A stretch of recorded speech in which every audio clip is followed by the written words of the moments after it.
We love summertime in Wisconsin, but there's a lot to do all year round. In the next half hour, concert expert Andy Nelson tells us which tours will be the hottest tickets in town. See what the Wisconsin State Fair has in store for 2016. Find out what we can look forward to at the Milwaukee County Historical Society. Get a glimpse at what one Lake Geneva institution does in the winter months. And visit Milwaukee.org's Katie Deerdorf and Kristen Settle give us a preview of can't miss events. All this next on the Off Season.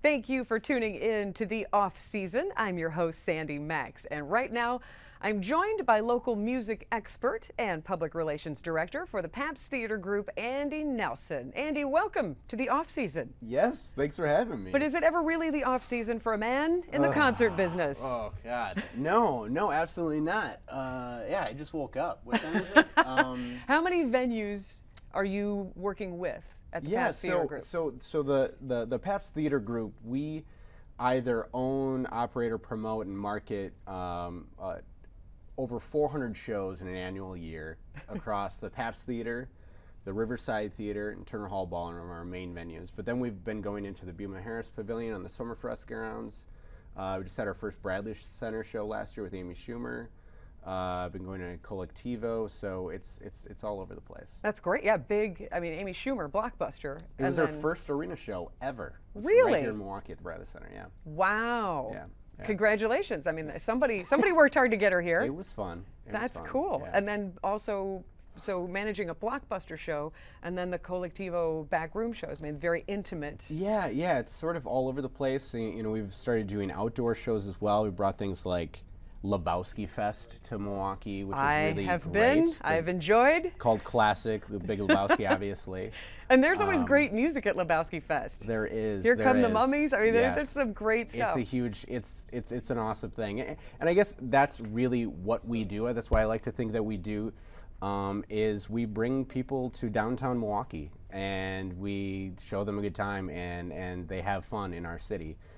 Whether it be famous artists that are coming through or people that just live here on the east side or Bayview or in Brookfield or up in Wausau, they're coming to Milwaukee and having a good time. And in some beautiful historic spaces between the Pabst Theater and the Riverside, just beautiful spaces. Yeah, there are these, I mean, you know, you referred to me as a music expert. You know, I don't know if I'm that. My definite passion, though, one of my huge passions is our historic architecture here in Milwaukee.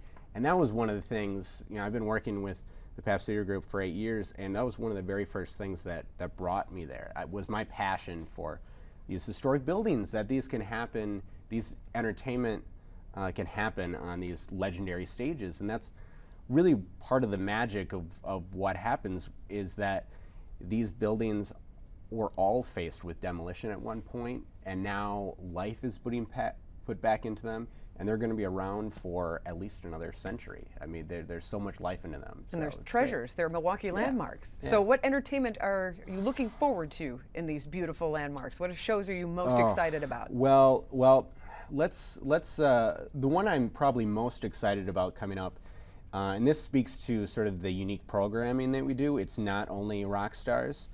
We have the America's favorite scientist, astrophysicist Neil deGrasse Tyson.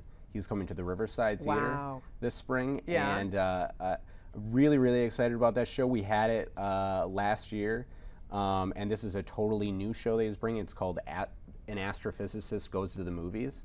So Neil deGrasse Tyson, who everyone knows famously for, you know, either ripping apart Interstellar or talking about Star Wars, he's going to be doing that all night long.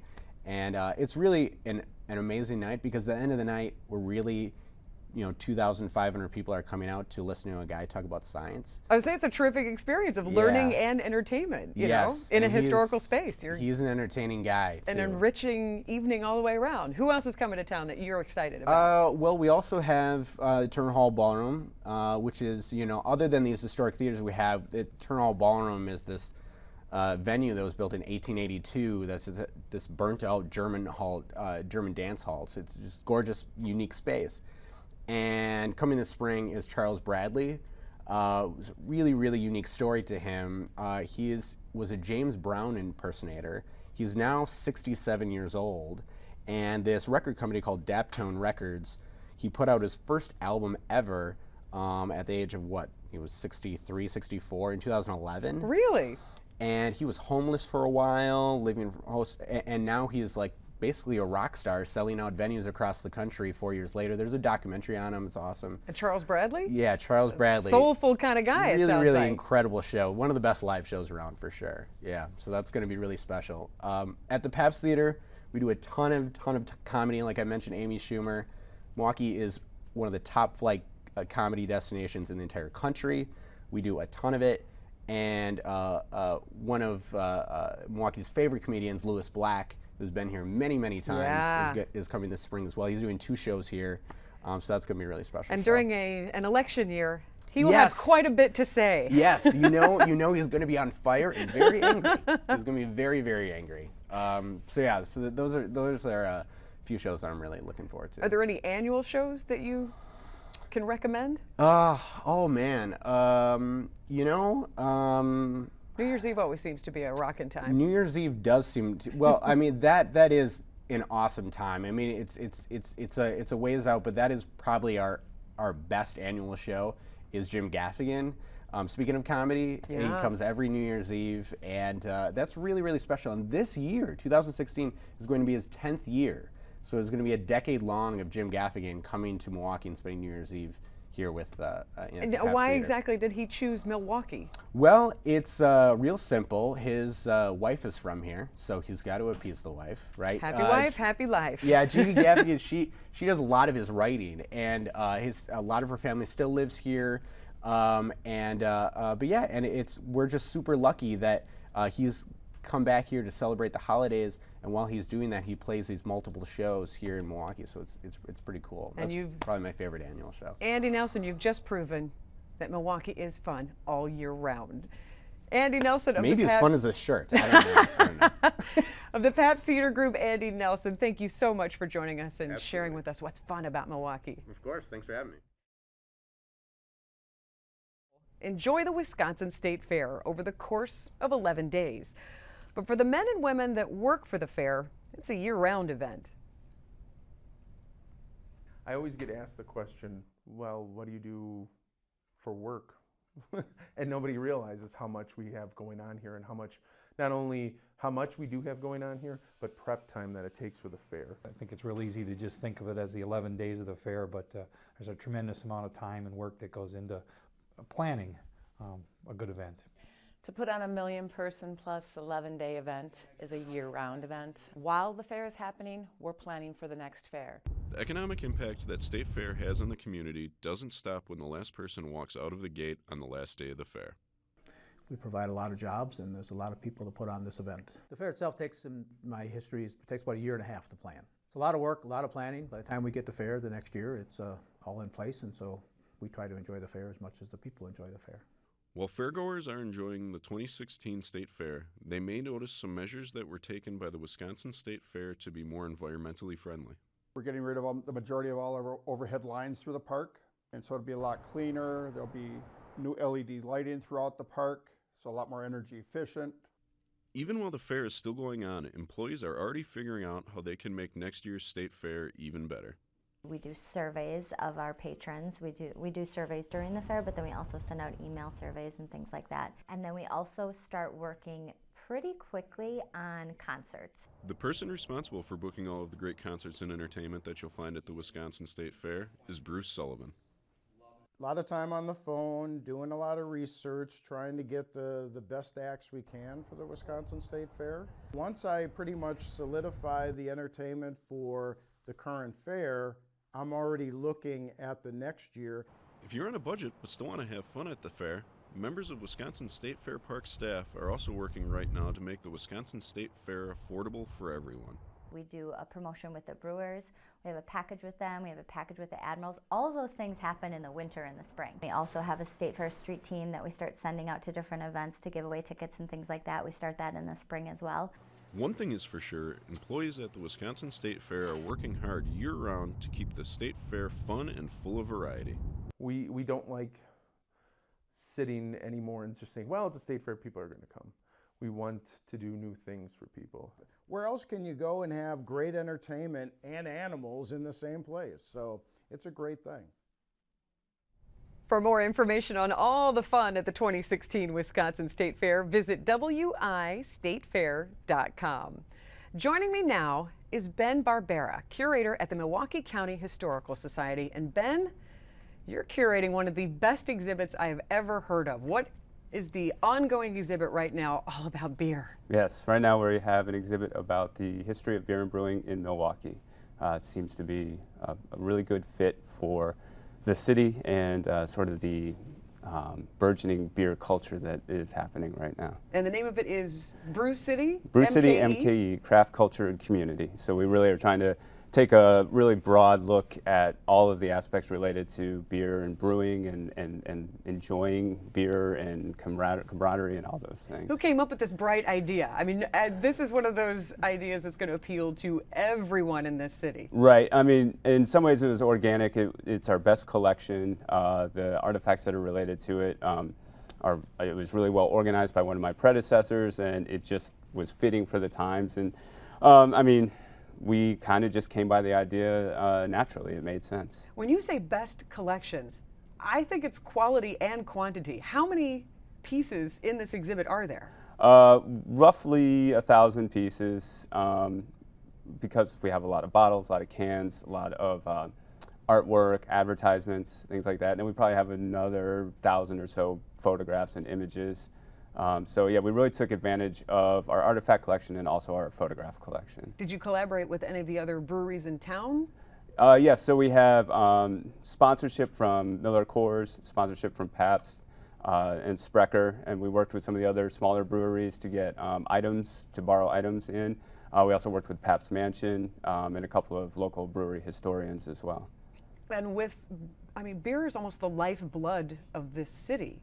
It's so much a part of the history, and what a fun and engaging way to bring history to life. Because I think sometimes people think historical society. Right. It's, it doesn't sound as much fun as it is, but this is something that you can turn everybody onto, young and old alike. And there's so many people who have family members who worked at other breweries who this will stir up memories and be able to help them tell stories of their own. Absolutely. I mean, beer is wrapped up in our identity. Milwaukee's identity nationally is related to the beer industry. It was said that at one point, every family in Milwaukee had somebody who was working either for a brewery or one of the related industries. So it really is part of who we are. It was never the largest industry in the city, but it was connected to just about everybody in the city. And so the exhibit really just, makes sense and really talks to who we are and where we came from and where we're going. And why is beer such a part of our history? How did it become such a part of Milwaukee as Milwaukee was coming of age? Milwaukee was really uniquely positioned in a couple of different ways to become a brewing center. First of all, we had great geography. So we had farmland for grain. We had excellent waterways for ice and for the water to actually brew. And then we had the German immigrant population who brought in their know-how of brewing, plus their love of beer and just good times and having fun. And I've taken some brewery tours, of course, but one of my favorite things is how Chicago is kind of linked to Milwaukee's success. Absolutely. If I'm correct in my memory, because of the Great Fire? Yes. In Chicago? Yeah, so Milwaukee was a small regional player in the brewing industry until the Great Chicago Fire in 1871, which burned down some significant number of Chicago breweries. Yeah. Milwaukee entrepreneurs sensed the opportunity and immediately started shipping beer down to Chicago, and it really took off from there. And to this day, Chicago is the largest market for Miller products. and I'm sure the other breweries do just fine down there as well. So have you seen a lot of people enjoying the exhibit so far? Absolutely, it's been a wonderful response. Our visitorship is up significantly, and everybody I've talked to has really enjoyed what they've seen, and it's just been a really positive experience. It's been great. Well, I'm glad for everybody who's watching now. The exhibit is on till April 30th. Yes. And you got some fun events in store, including, I love it, you may as well have a happy hour if you're going to have a Brew City MKE exhibit. Absolutely. So we stay open late on Thursday night so that people can come in, have a beer, have some social time, and also enjoy the exhibit. It's a really fun event. All right, so Thursday the 21st, I know where my happy hour is. Yes, absolutely. And then tell me about books and brews. On the 26th, we have an event where we have a couple of local authors, Jim Drager, who works for the Wisconsin Historical Society, and Paul Bialis, who's a photographer and author, and they're going to be talking about their books related to, in Jim Drager's case, tavern culture. And Paul has done some wonderful photography books of some of the major breweries in Milwaukee. Yeah, we featured Paul on the arts page. Those great. photography books are amazing, Yeah. just of the ruin and decay of the Pabst and the Schutz, and now he's done the book about Miller Yes. Brewing. So they're not always in decay. No, He's done absolutely not. photography Yes. of beer in action. Yes. And then what's the big fundraising event that you have coming up? So on the 30th, we have an event being co-sponsored with Yelp, and it's going to be a tasting event for beer cocktails. And so it should be a really good time. I would say, I can't believe you came to the off season without any samples. You know, it's difficult to talk about beer I and not want apologize. some. Yes. So it's smart to have events in which you can serve beer as well. Absolutely, and that was an important part of the exhibit. And what's one thing you hope people take away from visiting Brew City MKE, the exhibit? I think just a sense of where the identity came from, why we are so connected to beer and brewing, and to realize that the history of Milwaukee is interesting and important and tells us a lot about who we are today. Ben Barbera, curator of Brew City MKE, thank you so much for joining us, and we hope you get to enjoy this exhibit on till April 30th. Thank you. It was enjoyable. When most people think of Lake Geneva, they think of the ultimate place for a weekend road trip, as long as it's between Memorial Day and Labor Day. But Gage Marine and Geneva Lake Cruise Line have evolved through the years to make Lake Geneva a top-tier fall and winter destination as well. Let's take a look. The last few decades, we've grown and added the marina business, a pier company, and now the farm to fork restaurant called Pier 290. So we don't just go into hibernation, there are lots of things going on. In the wintertime, we have over 100 employees, so we do maintenance on the tour boats, we repair people's docks, and we're constantly working on people's boats. When they aren't working on customers' boats, Gage Marine is working to update their own fleet. We do extensive work on one of the boats each year. We have about 3 or 4 captains and crew that stay on for a full year-round positions. One of the captains that stays busy even when the boats aren't in the water is 31-year Gage veteran Jeff Clapp. It is a very busy place in the wintertime, always plenty to do. This is the Lady of the Lake. It's the largest of the 8 tour boats that we operate during the summer months. The boat's a little over 50 years old. It's had several updates since it was launched, obviously, back in 1963, but the latest project is here. We're putting in a brand new ceiling. By maintaining their fleet in the off-season, Gage ensures that customers will enjoy their tours on Lake Geneva. The Mailboat Tour is celebrating its 100th anniversary in 2016 and is the most popular tour the cruise line offers. The way it works is the boat will drive alongside the pier, and a young lady or gentleman, the mail jumper, will jump off the boat, deliver the mail, and then they have to put the mail into their teeth because in order to jump back on the boat, they need to grab onto the handrail on the boat. It's quite exciting to go on the mailboat and see this done. All year long, committed employees are busy making sure that guests will enjoy their time at Gage Marine. It's a nice place to work. It's a fun place to be in the summertime. It's nice to be out on the water. We're really working hard on training our staff and providing, that customer focus.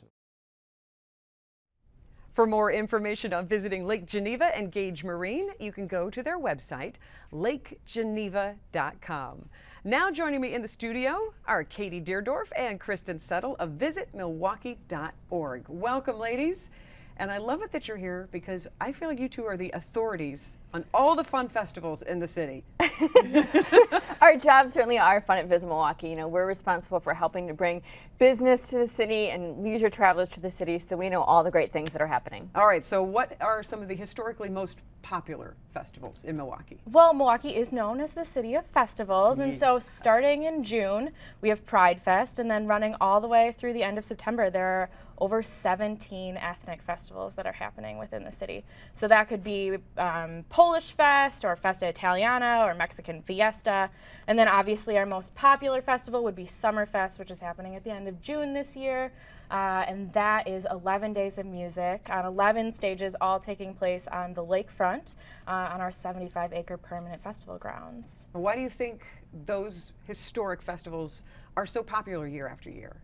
I think it's because it's a great opportunity for people to get out and come together. You know, we're all kind of inside throughout the winter, and summer just like pulls us out, and it's the best time to be outside. And while you're outside, you can do things like hop on a bike and go up to Bradford Beach, or you're right there, you can kayak down the river, or all of the attractions are right there too. So you really have Discovery World and Betty Brinn and the Milwaukee Art Museum, which just underwent a multi-million-dollar renovation. So now they have over 1,000 additional pieces of art that they can display. So if you have been before, you should go back, because it's a totally different experience, and it's breathtaking. It really is. And I think one of the great things about the annual ethnic festivals, I know a lot of people who, for example, use Festa Italiana and Irish Fest, like that's their annual family gathering.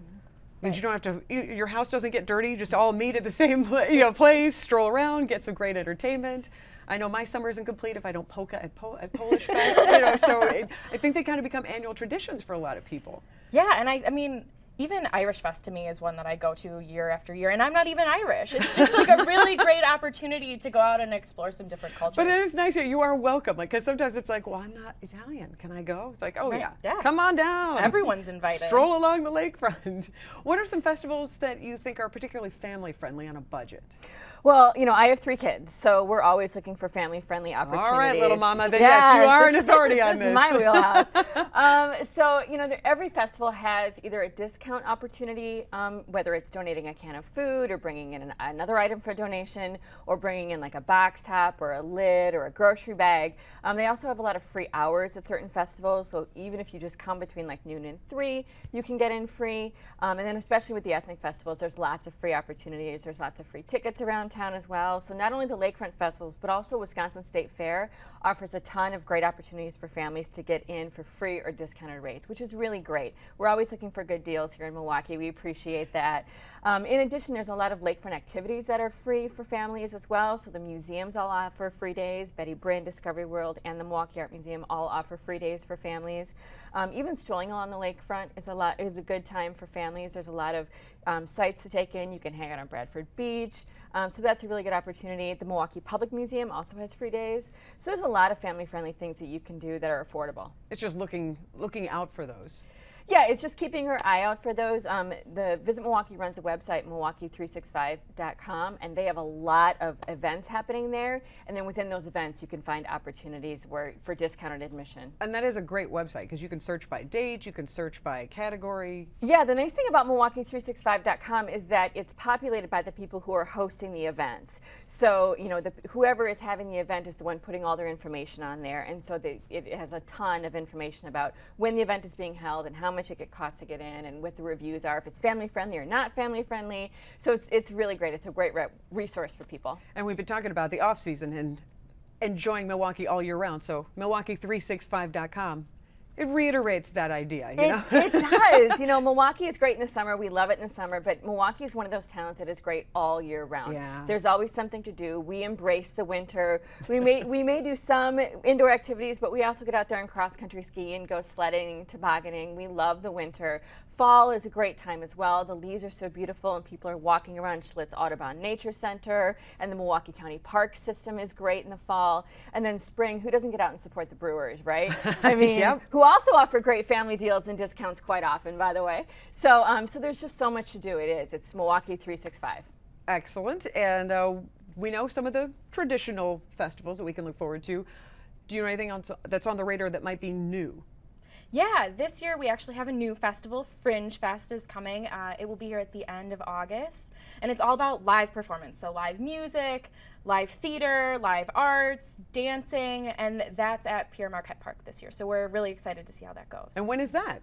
It's at the end of August, and you can find all the details on Milwaukee 365. Interesting. Is it sort of like the Edinburgh Fringe Festival, like kind of comedy, or?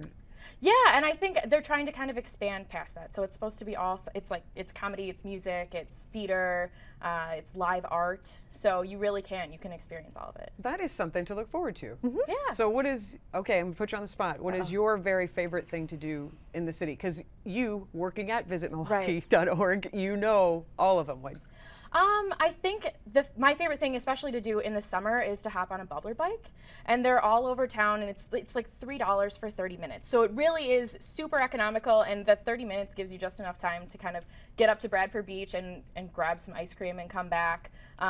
Or you can go through the Third Ward. So they're really it makes the city super accessible in a way that you can do kind of in a short amount of time. and you see it from a different perspective than jumping in your car and just Right. driving somewhere and parking. Exactly. All right, so if you see Katie on a bubbler bike, wave Yes. to her. And Kristen? My favorite thing to do in Milwaukee, I think, is to eat.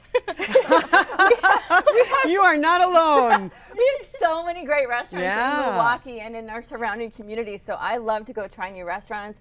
We have some favorites, but I really love to get out and try new restaurants and explore new things and taste any one of our 9 James Beard nominated chefs' foods. That's amazing.